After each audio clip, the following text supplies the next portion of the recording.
Welcome to Realm of Rolls, an actual play Dungeons & Dragons podcasting group where plans are made with confidence, immediately tested with ineptitude, and very rarely survive first contact with the dice. Today marks the beginning of our first campaign, Dragon's Demise, a story rooted in old grudges, hidden secrets, and the kind of trouble that's never truly finished. This podcast contains strong language, fantasy violence, and a group of adults making questionable decisions. Listener discretion is advised. If you enjoy the show and want to support us, you can find us on Patreon, where you can access behind-the-scenes content. You can also join our Discord to chat with us, talk theories, and keep up with campaign news. Links to both are in the episode bio. With that said, this is Episode 1, The Dragon's Revenge. The settlement of Barton, lying in the Tanuk Mountains, has an interesting history. Knife Peak, the tallest and most inaccessible mountain on the range, had been home to an enormous ancient white dragon. Dragon slayers from many regions banded together to defeat the worm, and those who offered support and healing to them camped in a small valley below the dragon's lair.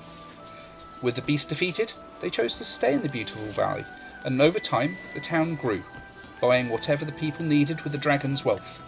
Scores of years have passed since, and none of the original settlers survive. Their ancestors have since spent the dragon's hoard, and the town, remote by any standards, is in decline. Now it is home to many that would be considered unwelcome in other, more lawful places. Fillipa, a local hunter, has recently brought word that might seal the fate of this isolated community. The dragon's lair, long since reclaimed where things best left alone, has attracted a new inhabitant, a young red worm that she saw flying directly into a large cave high up on the mountain. One of the few local inhabitants with the ambition and talents of the town's founders, Fillipa sent word out to seek for a new band of dragon slayers, even as most of the town's less heroic inhabitants are leaving in search of a safer home. 3 heroes have responded to the call. A charismatic dwarf, with his dark beard braided and decorated with small gems, claiming to have access to powerful arcane magics, was the first to respond, giving the name Frollo Stoneborn. That name is already known to those in Barton. Olothair Stoneborn was a cleric of Kellinvor who died during the final battle with the white dragon that once made its lair on Knife Peak. The next afternoon, Brother Quinn made his way into the town, travelling on foot with his sandals flapping loudly with each step. To all appearances, Quinn seems ill-prepared for a battle with a dragon. His advancing years, soft skin and humble demeanour are very much at odds with his claim as a champion of the god of writing and art, sent by his divine patron to defeat the dragon and any other profane enemies he might find in the mountain. Even before the laughter of the remaining locals had died down, a true hero has arrived. Tanuk, a towering silver dragonborn, was the last to answer the call. He needed little introduction, having a reputation across the land as a successful dragon slayer with at least 3 confirmed kills. Unfortunately, the only thing more well known than his triumphs were the tragedies that followed him, as there are no survivors from any of his victories. Fillipa is the ambitious dragonborn scout whose cabin is hidden on the slopes of Knife Peak itself. She is intent on leading the party up the mountain herself, despite having far less experience than any of the other hunters. She has found a hidden rear entrance to the dragon's lair and has even briefly ventured inside. The lure of the dragon's hoard would tempt anyone, especially someone looking to pay off the debts of a whole town. Right. So the 4 of you have managed to spend a night in town, briefly getting to know one another. You would awaken in the local inn, unfortunately known as the Dragon's Revenge. Kind of difficult position to be in now. There aren't many patrons here. Those that were staying have long since left, since Fillipa brought word of the returned dragon. I suspect that probably Fillipa would be the first one down, enjoying what could loosely be called a breakfast in these parts. As the others come down, what would they see? What does Fillipa look like? As the others come downstairs, they would see a tall and well-muscled golden dragonborn seated at a table in the corner of the tavern. She's friendly, waving good morning to the few patrons who are about, throws a couple of friendly jokes around with the barkeep. She's quite an intimidating figure, quite bulky. You can very clearly see that she's got very defined musculature, which very much fits along with the padded and quite ornate looking hand wraps which are kind of woven in between her clawed fingertips. Like most dragonborn, she's got an elongated snout, some quite vicious looking sharp teeth, which she flashes around quite boldly. In threat or in pleasure, you're not really sure. It could be either. She's quite an intimidating figure, really. I suspect it'll probably be Tanuk that might come down next. He's well renowned for a variety of different things. I'm not quite sure how much he's known for his punctuality. When he comes downstairs, obviously, you would get Fillipa, actually, so waving to you. What would Fillipa see as you come downstairs? How would you describe yourself? Right. So, large, very tall silver dragonborn, and that very kind of very strong bearing to him, and that rather tall, but rather sinewy rather than muscular. He's got an athleticism to him that kind of gives away that he is very cat-like movements. He has a very kind of cheerful disposition in general around people. Very, very friendly, and not the brightest bulb, but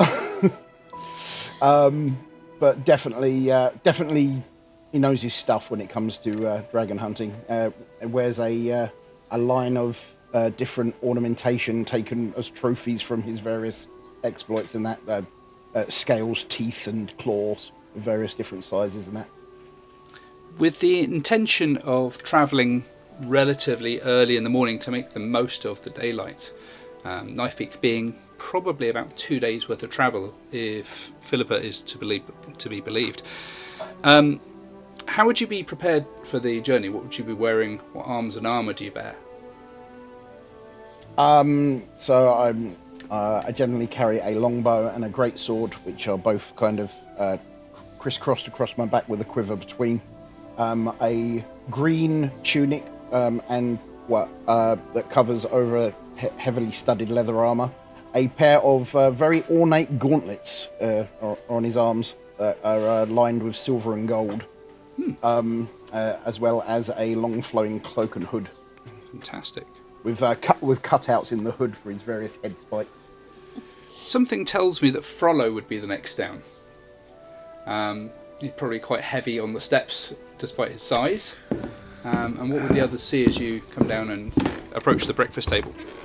At first glance of Frollo, you would not be surprised if he was often mistaken as a halfling's tent. These blue flowing robes set around a large rotund figure. Poking out the top of these robes can only be described as a mass of grey hair and beard. Set between where you assume the lips to be is a nice, finely carved white pipe. Adorning his belt are various trinkets of different shapes and sizes. You see a jar, you see a spellbook bound in chains. He also spotted a dagger with a nice fine ruby set into the pommel, and his staff that you think he probably plays the old man walking staff, but he walks with a purpose.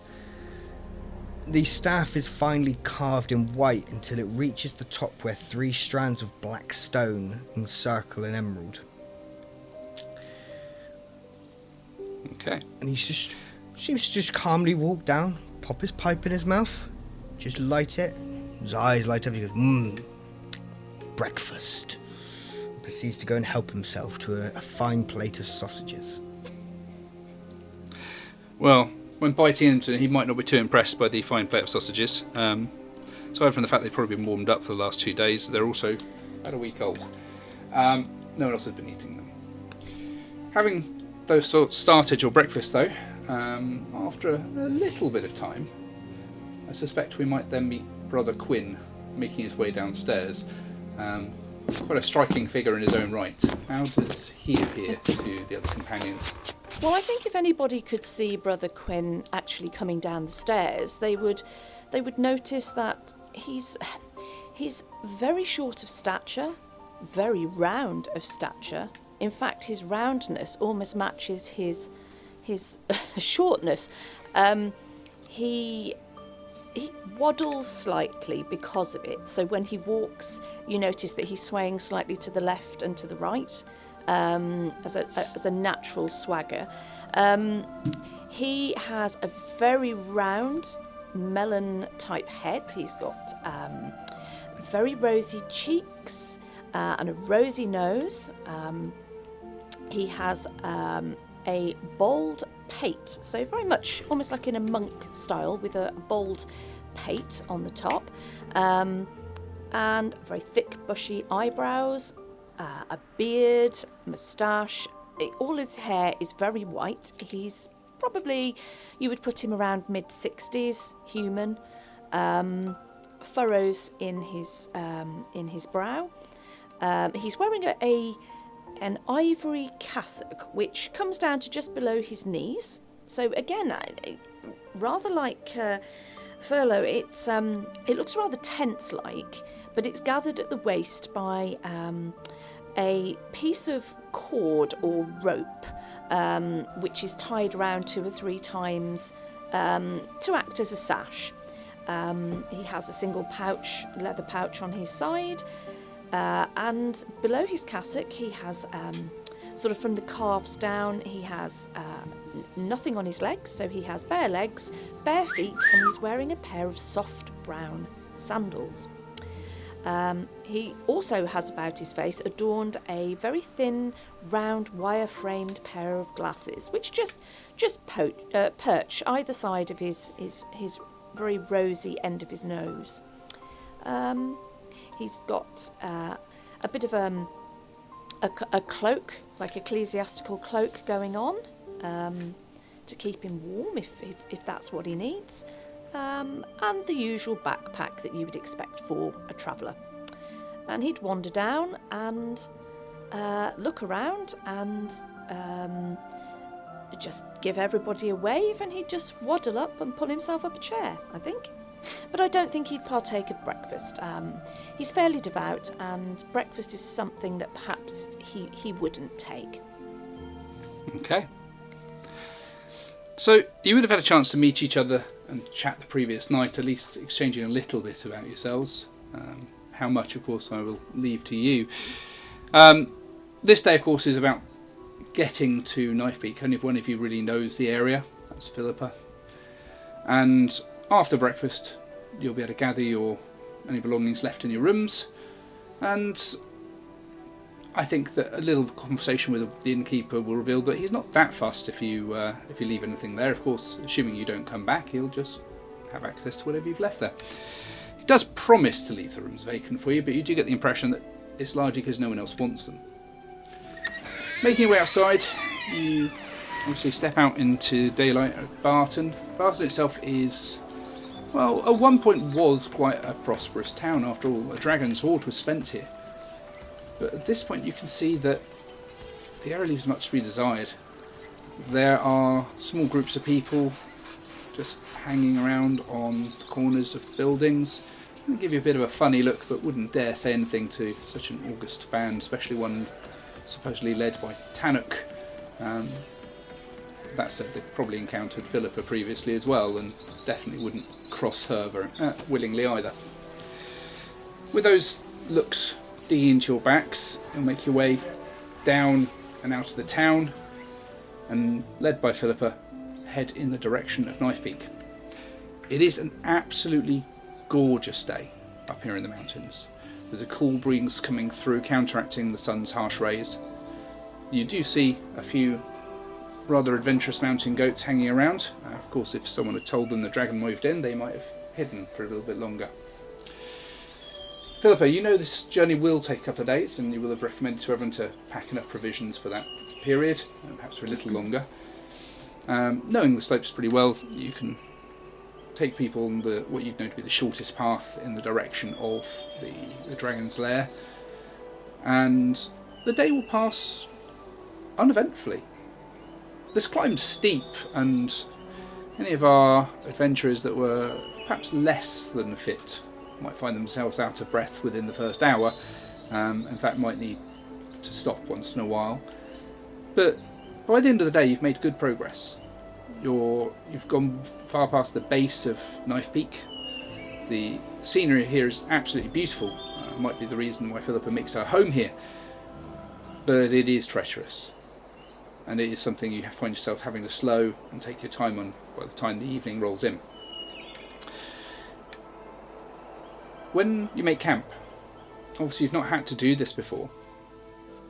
How would you be doing that? Would you be keeping watch, even knowing that the area is otherwise free of predators? Would you be taking any additional precautions? Tell me, what would you be doing? Well, I assume quite high up the mountain it's quite cold. It has been very warm, but in the evening it will certainly become quite cold, yeah. So the first thing you notice about Frollo is he has no travelling gear, he has no adventuring gear. And as it starts to get a bit colder, he goes, "Oh, we stopping for the night?" Well, it is unwise to travel in the dark. Who knows what dangers could lie on the paths? Ah. There could be large branches to trip over, you could break your ankle, and I'm certainly not rolling you back down the hill to town. Oh, you won't need much pushing to get Yes. me rolled down the hill. I am not afraid of what may lurk in the dark. No, by the looks of you, the things in the dark are afraid of you. Yes, the various creatures of the world, they know me by reputation alone. Mm-hmm. Well, I'll be honest, the inn was a little bit rubbish, really, wasn't it? I'll tell you what, come with me. And he waddles over to like little bit back from the cliff, and he just digs his pockets, pulls out this little door and just flicks it at the wall. Big door turns out. Stop here in style, and he just opens it up. But as he opens the door, behind it you can just see the outline of what appears to be a tunnel. Shall we stop in here for the night then? What is this, my friend? It's my little home away from home, it be. It is a hole. You've got to go through the hole first. Looks like a very nice hole. Any holes a go? This is what I have heard. Brother Quinn may be devout, but... That he just kind of turns around and tottles in. You can hear clattering in something within this hole. Do you follow? After you. Well, off you go, Brother Quinn. We shall push you if you get stuck. Brother Quinn is nowhere in sight. In fact, as you look back, you can just see Brother Quinn's bald pate appearing from below the rise that you've all gone over, and you will hear as he waddles up the path behind you. He's not very fit. I'll turn to Tanuk. Well, at least we'll be able to identify him by the shining beacon that is his bald head. The moonlight reflects quite well. Yes, it does, but we may need to do something about this. We are only as strong as our weakest link. As a group, we should stick together. No one left behind, unless it is necessary.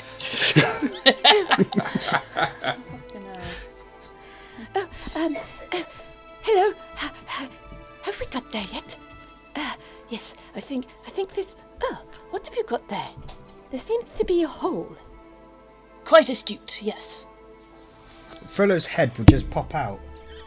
They've put a suckling boar on. There's a whole bloody boar in here if you guys are hungry.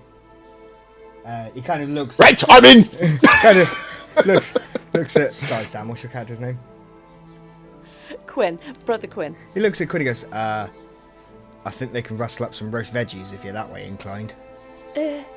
I'm not sure. I know what you mean. Just come on in. He just turns around and walks back in. He said, "Pipe is still." I'm already in. As soon as you said meat was on the spit, I went in. So, basically, guys, rules-wise, it's Mordekainen's magnificent mansion. We are living in a mansion for the night. How does it look inside? It appears to you as nothing more than a magnificent library. Tomes of every size, but set in the centre is a feasting table and a roasting pit.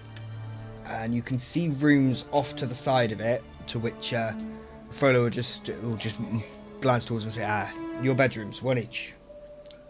And if you need anything, just ask one of the gentlemen. And as you notice this, you notice lots of spirits just walking around, appearing to move manuscripts, turning a spit with a boar on it.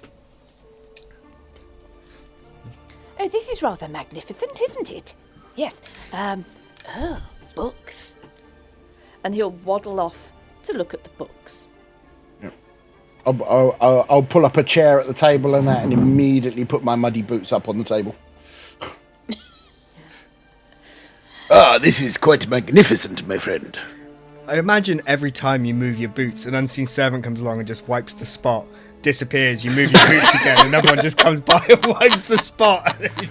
just this constant, every time your boot moves, someone just appears, cleans the spot, and moves away again. It says here that I get 100, a staff of 100. Your servants are quite efficient. How Pretty happy. Philippa reacting to this? We've seen the others. As she walks in, Fillipa will take a good long look around, turning to Frollo. Well, this is quite the piece of arcane mastery. This is very impressive. This? Oh yeah, it's just something I knocked up one day. Pretty happy with this. And is this easy for you? Don't keep asking me to do it. I can do this once or twice. Gonna need a nap after this. How fascinating. It does make me wonder why you bothered staying in the inn at all, or eating those rat sausages. They're not really a... Me grandfather came through here, and well, you got to try the local produce at least once, and I probably won't be staying in the inn again. I'm not gonna lie. No, the bedbugs aren't the best either. If you need hand getting rid of your fleas, the servants will sort you out. Wonderful. So This reminds me of the time that I fought against a dinosaur half-breed dragon. The local lord invited us to his manor as a gift, and put us up before sending us to destroy the beast. It's very, very, very much reminds me of that. So what's the food being served up tonight? Roast meat and veg? Pretty much, yeah. Just a big roast suckling pig, and then a bunch of veg to go with it. It is good food. It is well, to be fair, it contains sufficient food to serve a 9-course banquet for up to 100 people. So Oh my god. This fella's live in luxury, basically. So what you're saying is we're not getting Quinn back out of the tunnel, right? Something like that. Well, he's got 24 hours and then it pops out of existence. So You can wedge him in as a temporary door. but for starter will be a simple mushroom stew. Appears to be a dwarven delicacy. The main will of course be the suckling pig and the roast veggies, and then for dessert, some sort of sweet roll. I don't know what desserts there would be in a fantasy setting when I think about it. Honey and cinnamon rolls, why not? Roll. Yeah, cinnamon rolls for dessert. Oh damn, that's tempting. Ah, my favourite.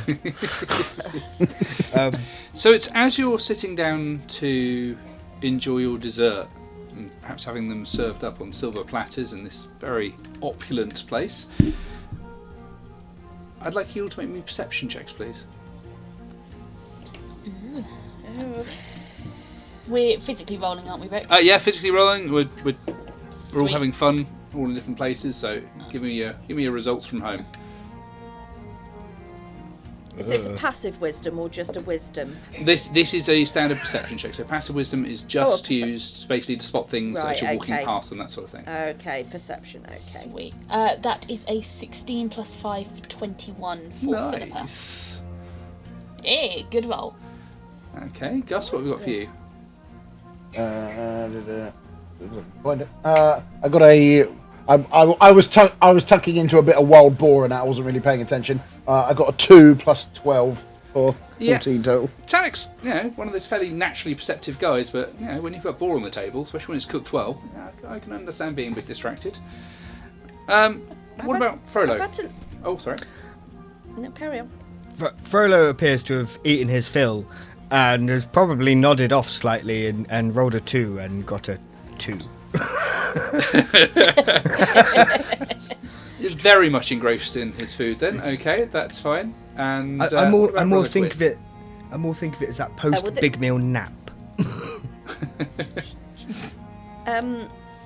Well, I'm now looking at this and questioning this because I've got a plus 20 for perception. That does not sound right to me. That would be wrong. What's your wisdom? Yeah. What's your wisdom bonus?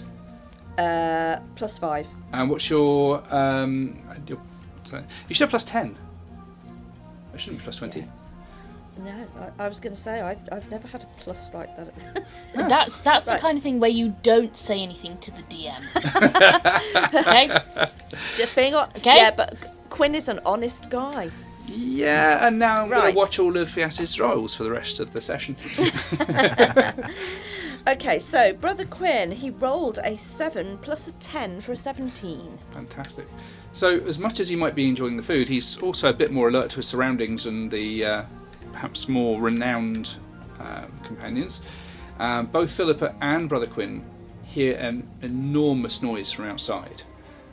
It sounds like an earth-shattering roar, and looking through the windows of the library, you can see a red glow emanating from further up the mountain.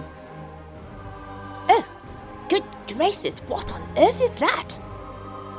That would be the salted pork. Philippa's going to pull the leg of his chair out from under him. Have you Just got hook a foot round and just whoop.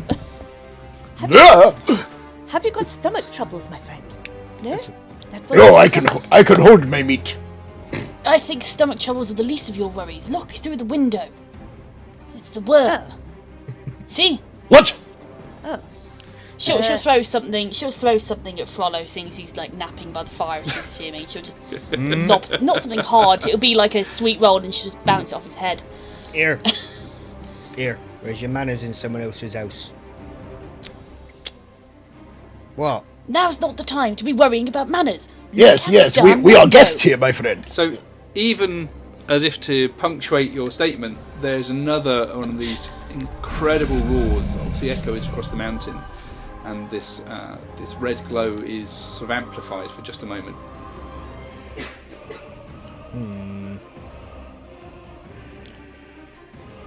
Who was last in?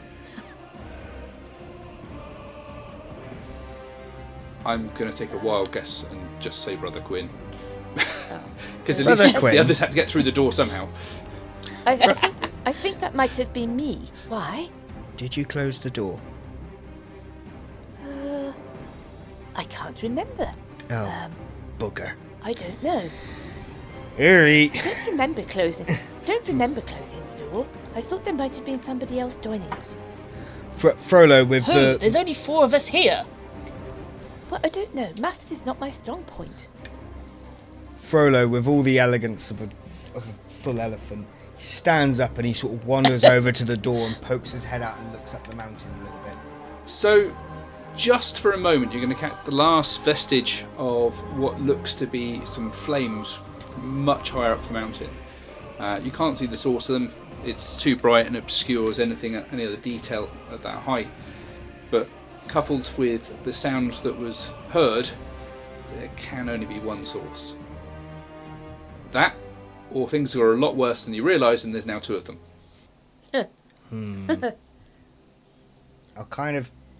sidle out the door just a little bit and look up a little further. Can I see anything in the I suppose in the dark, but You have limited dark vision, right? yeah, I have limited dark vision, so I probably won't be seeing much. Okay, well, you make me a perception check. Let's have a look. Dwarf dark vision. Oh dear God. That's an 18 for an 18. Aren't you glad you fetched those dice? Yeah, you just for a moment, just silhouetted against the last of those flames, you see a little bit of movement as something seems to retreat away from what looks like the mouth of a cave, just much further up on the mountain.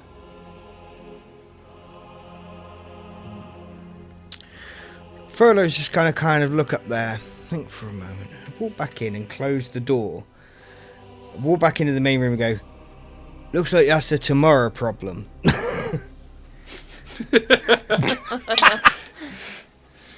So, Oh, well, that's fine then. so just to confirm, with your magnificent mansion, the only thing that is visible from the outside is the door. Is that correct? So, I'll read it. So, you conjure a shimmering door in range that lasts for the duration. The door leads to an extra-dimensional dwelling. You and any creatures you designate when you cast a spell can enter the extra-dimensional dwelling, so it'll be useful. As long as the door remains open. You can open and close it, no action required if you're within 30 feet of it. While closed, the door is imperceptible. Ah, So we almost Lucky you literally closed it. pop out of existence. Yeah, that's why I queried Quinn and was like, Quinn, did you close the door? you've got to tell people these things. I don't blame Quinn. With the door closed, you're in a much more secure location. Quinn didn't see it when the door was put into the wall because he was below them behind a piece of mountain. Being He slow. hadn't made it that far, so he never saw the door in the first place. He just wandered in. It was just a hole. It was indeed his goal. Sorry, this is where we're going to go with this, I think. Don't. You're going to get this repeatedly. I'm not even sorry, not really. So, the rest of your night is going to be, well, undisturbed at least. Although you might have to consider what happens if the dragon had in fact seen your front door. You'll get a reasonable night's sleep for those of you who aren't troubled by nightmares. Quinn has an evening routine. Oh, sorry, yeah, So take us through it, he please. Yes. Quinn is very much into caring for himself. So he would get out. He's got a bucket. Has he got a bucket? Yeah, he wants to soak his feet. So he has this portable bucket that he has with him. So he pops up this bucket and he asks one of the servants to perhaps put some warm water in there. He cleanses his feet. He uses moisturiser on his sandals, the same moisturiser as he uses on his bald pate to stop it drying out. He likes to keep his sandals nice and soft so that they don't rub his feet, because his feet take him everywhere. They are the vehicle by which his god has given him the method to walk around in. So he will do that evening routine, brush his hair and everything before he goes to bed. He looks after himself. Even if he is overweight, he tries to look after himself. Does anyone else notice any other unusual bedtime routines for anyone else? Polishing your scales with a toothbrush, for example. Hard pass. No, I look quite dirty a lot of the time. Okay. Well, otherwise, an otherwise uneventful night, obviously, with the exception of Brother Quinn spending an hour or so on his personal routine. And you can wake up the next morning, presumably, to what's left of your 9-course meal. This will save you, obviously, needing to take any food out of your packs. It's And- cold pizza. When you're ready, you could make your way out. Is there any special preparations you'd want to make during the night, though? Is there anything you'd want to use to prepare for the rest of the day?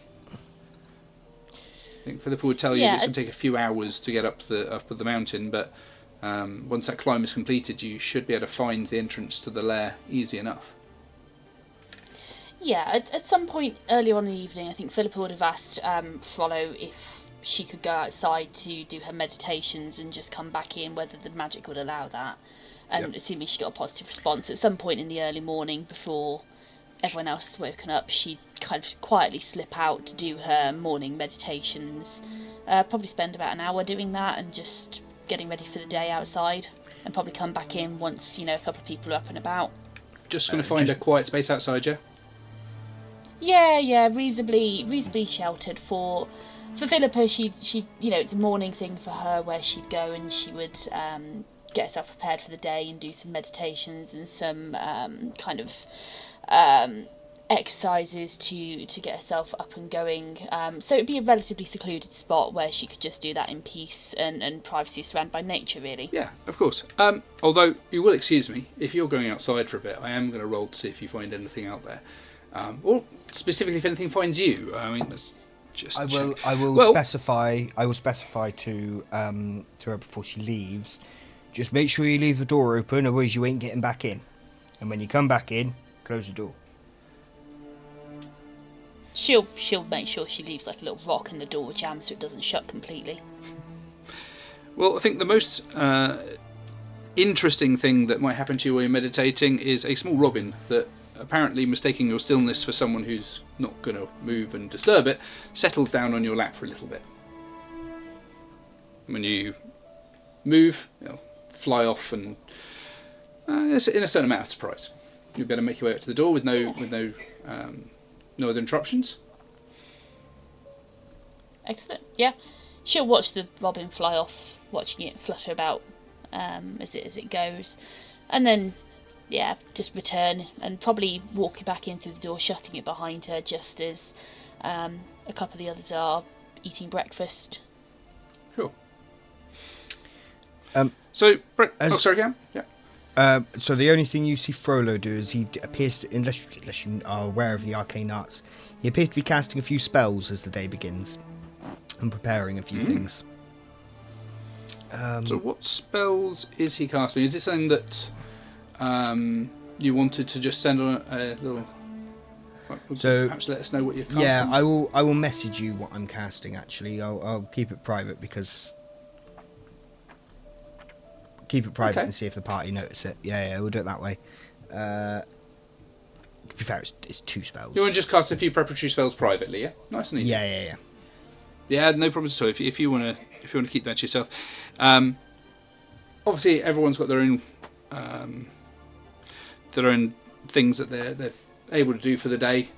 It's not a problem if you've got a routine. Just perhaps let me know what that's going to be, and we can establish that. Just going to check. Okay. So, just looking at the spell you sent me there, what would that look like? And perhaps just describe that to us. The first one that you see him cast, you see him open up a ring. It appears to have almost a compartment within it, and he almost pinpricks himself and just dabs a little drop of blood in it and closes it again. The second one you see him cast is he almost runs his hands up and down his arms, and as he does so, you notice that the skin on the back of his arm starts to harden, and then eventually just dissipates back to soft skin. Okay. What about Tanuk? The others have had a little bit of time to prepare things. Are you doing anything to start the day? Possibly. Any martial disciplines you might be practicing, or I'm anything just like that? refamiliarising myself with some things. Yeah.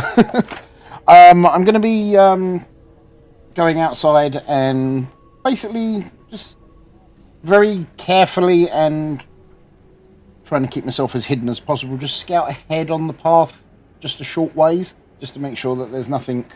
Just try and get kind of a heads up of what. If I can try and get a decent vantage point of somewhere that gives me the biggest look of the path ahead. Okay. Yeah, you could perhaps do that. So stepping out, it's not much of a path. It's Fillipa's been taking up using game trails as much as anything. It's not a a well-worn path at all, and you kind of have to turn around and take stock of your position to know that you'll be able to make your way back safely. That said, you can look up the mountain, and this side is pretty sheer. Certainly you're hoping you don't have to climb up the cliff face here. But looking much further up, you can see not far from the peak of the mountain what looks to be a large opening. If that were to be your destination, looking up at the how the climb might go, you can imagine this isn't going to be a very fun day. Right. What is it you were looking for specifically? Anything? Or are you just looking to consider what you might encounter? Yeah, just more of a kind of sort of planning the route and what might be involved in that. Sure. Honestly, if this is the biggest issue you're going to have is the possibility of attack from anything while you're climbing. You're going to be very exposed. Right. Again, this doesn't look like a very safe way to travel.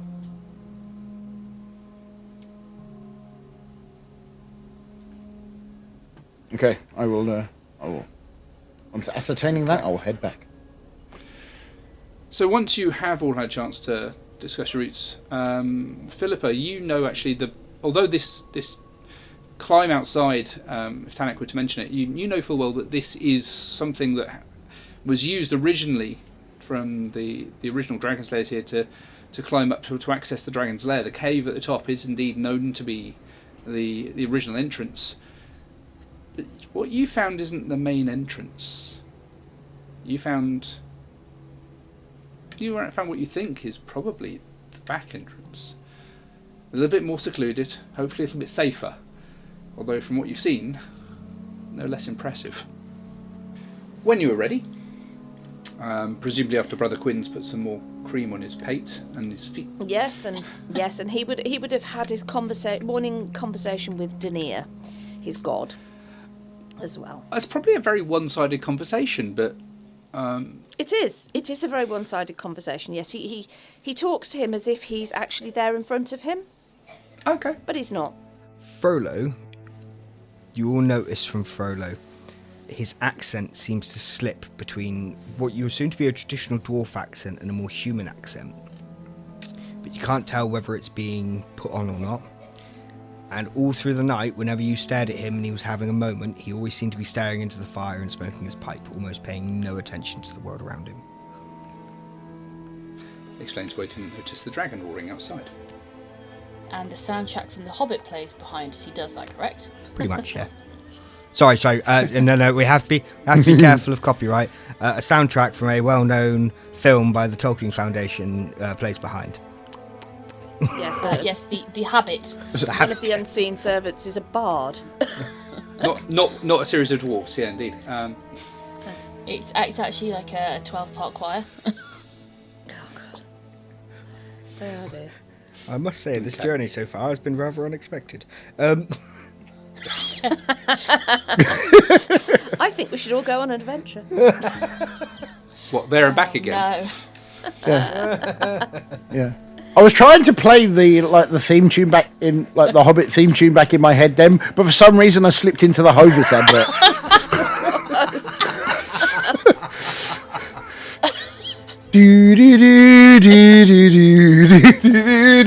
That's the copyright version right there. Yeah, that's it.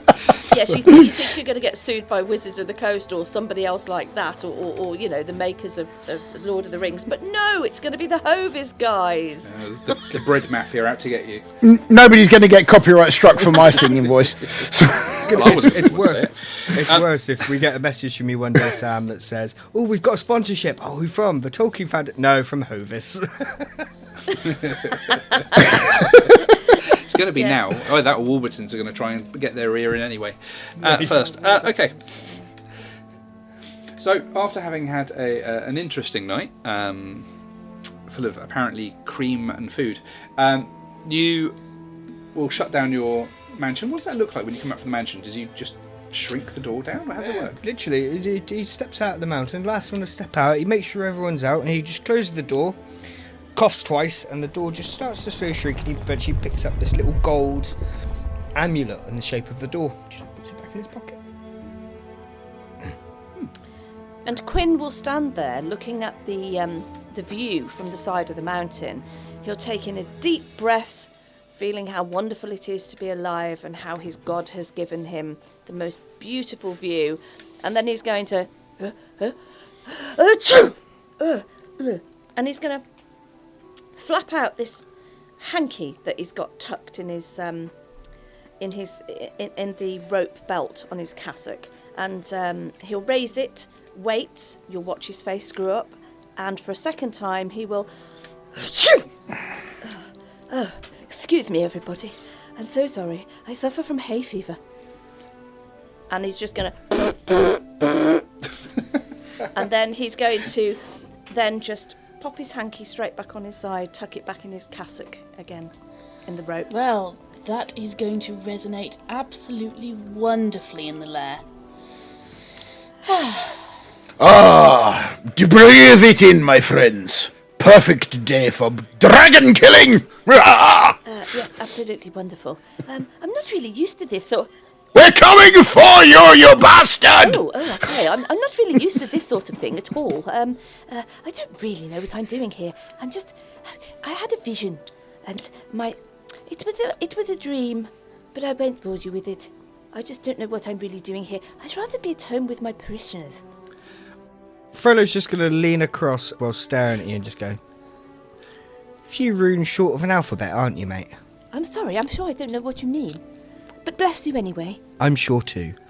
Well, what our friend lacks in physical body, he makes up for in strength of spirit. That is very useful. I honestly don't think he really lacks for anything in body. Look at him. Right, come on, hurry up. We're not going to get to that dragon if we sit around dawdling. I think that was very rude. Okay.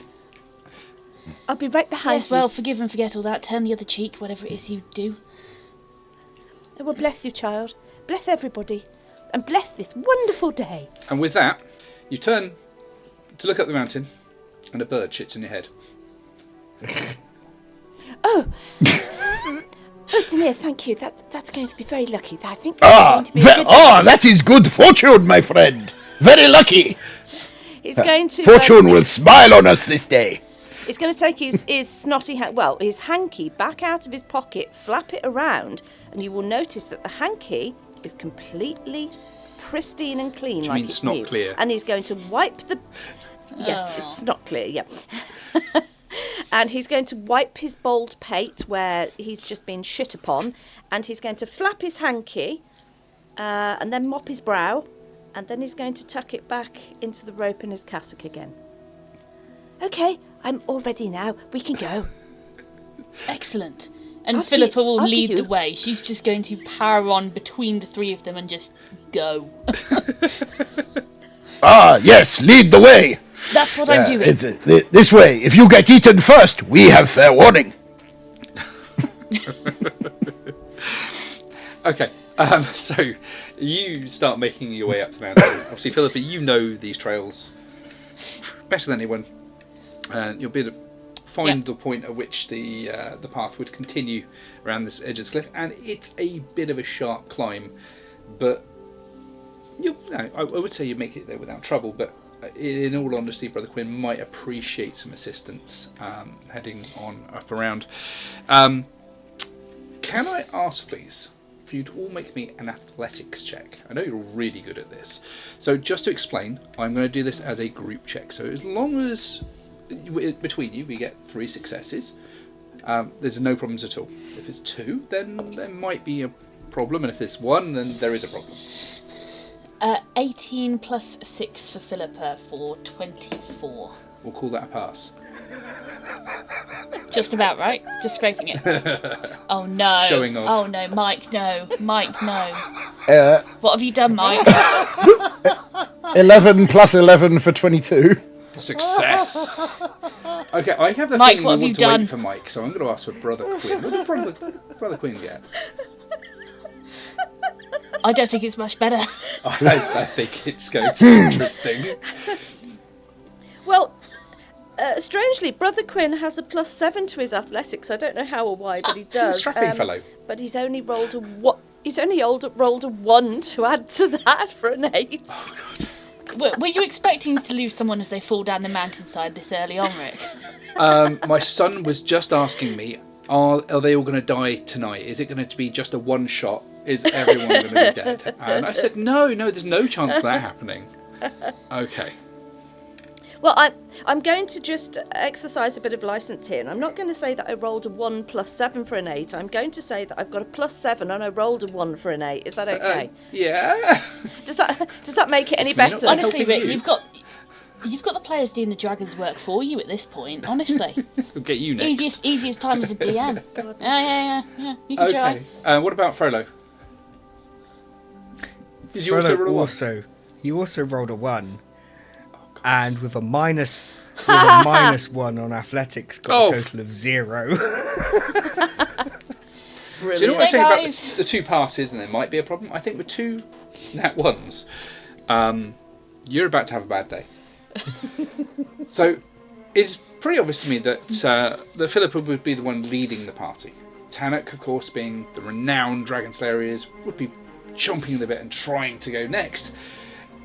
And then all of a sudden, going around a particularly slippery bend in the around the mountain, they're just going to hear, "Oops," as I would say probably Quinn, bring up the rear, has slipped. Oh no! She stood on a piece of rock that wasn't terribly stable, and reaching out for anything stable, grabs hold of Frollo's ankle. Right. This is a very steep piece of mountain that you are attempting to climb up right now. So I'm not going to ask whether you survive or not, because I'm sure you will. What I'm going to ask you to do is both make me a reflex save and see if you can grab onto anything to slow down your descent. Reflex. Sorry, dexterity dexterity save. Sorry, let me get the right dexterity. Yeah, save. dexterity. Do we notice what is happening behind us? You would turn around and just see these two literally just rolling down the mountain behind you. Now, I will just say at this point that actually, conversely, his dexterity is really bad on a -1. Okay, don't roll a 1. Please don't roll a 1. It was a 9 -1 for a whole 8 for Okay, Brother yeah, Quinn. that's not great. Frollo, what are you doing?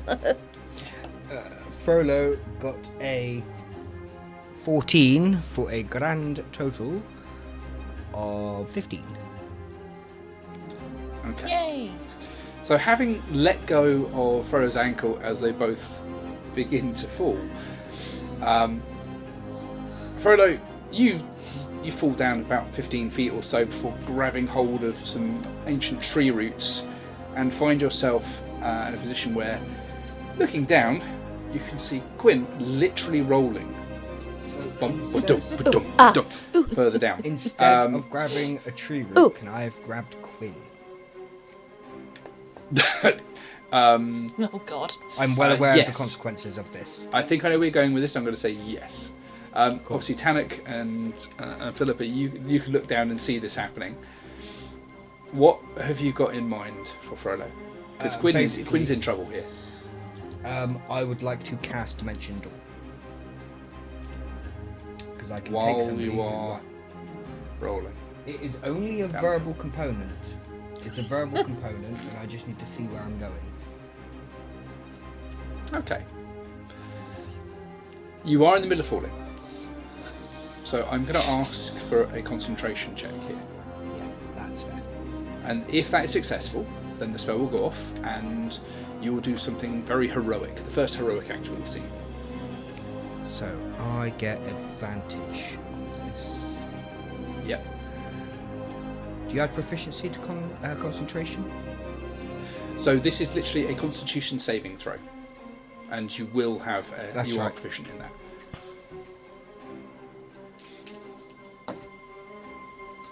I got an 18 for a total of 20.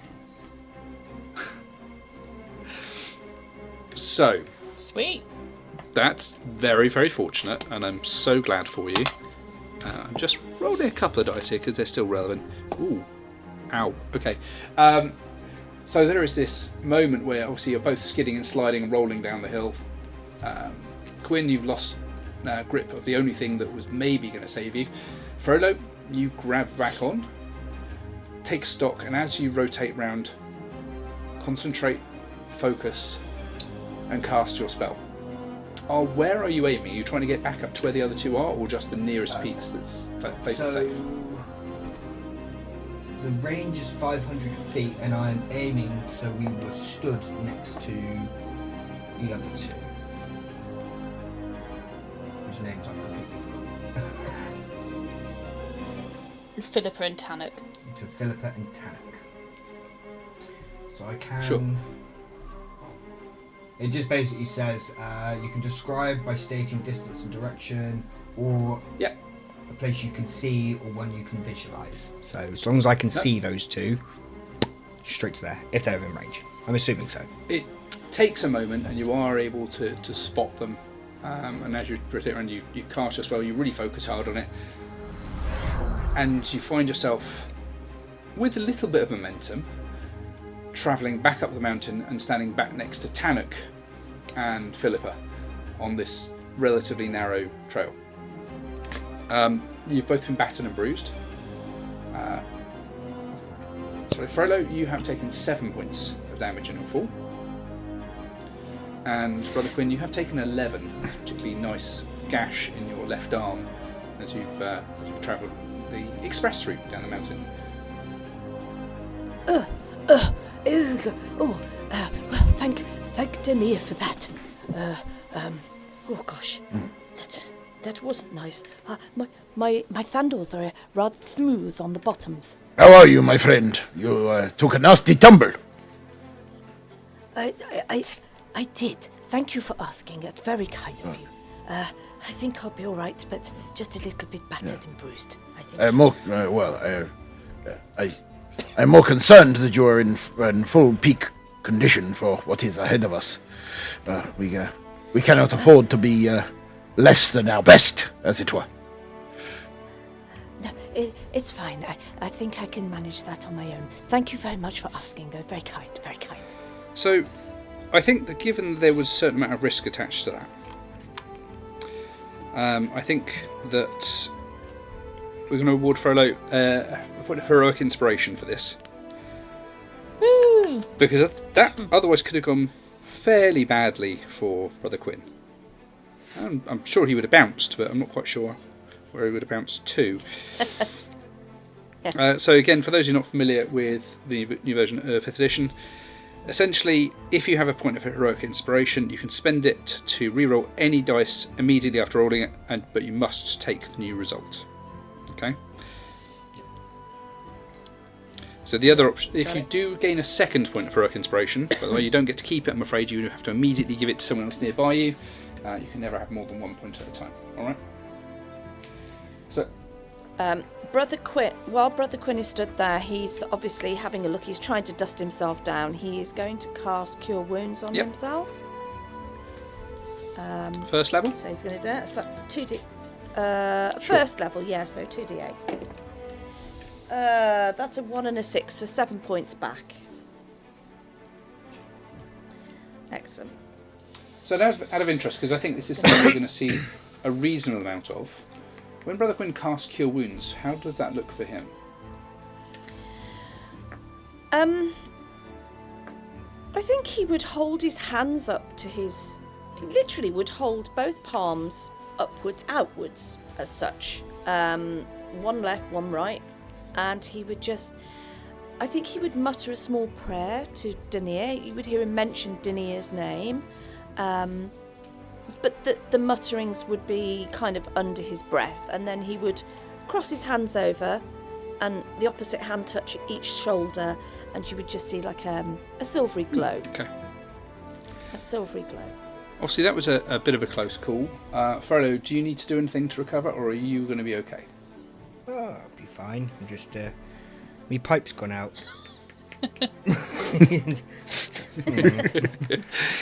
Yeah, that's pretty safe. You probably lost half your pipes back down the mountain somewhere. It's filled with snow at the moment. He's just trying to stamp out the snow that somehow got packed into it. Not actually any snow up on this mountain. Fillipa would be aware that the local stories do state that there used to be snow and ice on the mountain, but seen nothing in the last couple of years here. But then it has been a bit warmer than usual. You can make your way up the mountain, hopefully without any more issues. Fillipa, you probably take a little bit more care, given that you're now aware how apparently slippery Brother Quinn's sandals are. And the travel's a little slow. I'm actually going to, from this point on, I'm actually going to take up the rear. So if this happens again, I can catch them. I was just about to say Fillipa would have suggested that Tanuk take up the rear, but same wavelength. It's a dragonborn thing. Same wavelength, obviously. Yeah. Well, I also think that Quinn would take his sandals off and hand them to who amongst them is carrying a sword or a dagger. He's going to look around and see who's got maybe a dagger on their side. Has anybody got a dagger? Oh, he does. Right. So, I think he would hold out his sandals to Frollo and say, "These are very precious to me, but perhaps you could just carve some ridges in the bottom. Maybe it give me a bit more grip, please, if you wouldn't mind." And he's just going to hand the sandals, like hold them quite pathetically, really, outwards towards Frollo. He's just. Will Frollo oblige? Frollo will kind of look at them. Just correct me, I called you Frollo. Is it Frollo? Frollo. Frollo. Frollo. he's on furlough now. Yeah. He's on Frollo. Don't fucking joke. Shit. Let me just check. At what point do we point out that you've not learned his name properly, and then That's have to go almost through like that you need embarrassing moment of actually saying, "Sorry, I know I've been travelling with you a week, but what was your name again?" Yeah, I really don't think that he would. I don't think he'd understand embarrassment. He's quite a simple man, living a simple life as he had been in the I monastery. mean, Rikh, he's wearing sandals. You can't be embarrassed if you're wearing sandals. Let's be real. Yes, but he's not wearing ankle socks with his sandals, so it's all good. Oh, that's a big no-no. No socks with sandals. Out of the party. Yes, he doesn't partake of socks. He just wears his sandals. Is Frollo putting Brother Quinn's sandals into sports mode? We're all climbing up the mountain wearing Crocs. Frollo kind of looks at him, turns him upside down, and just runs his hand along, and you see they all ridges start to form.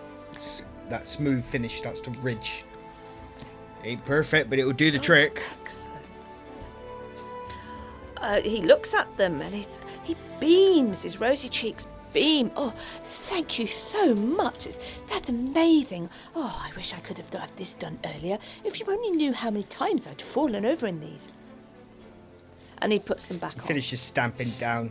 Very appreciative. Finishes stamping down his pipe and just sort of starts flicking his thumb till he gets a little flame on it, and then just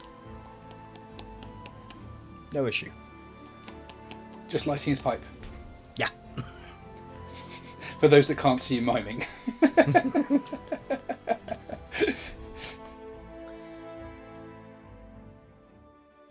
If you enjoyed this episode and want to support the show, you can find us on Patreon, where you can access behind the scenes content.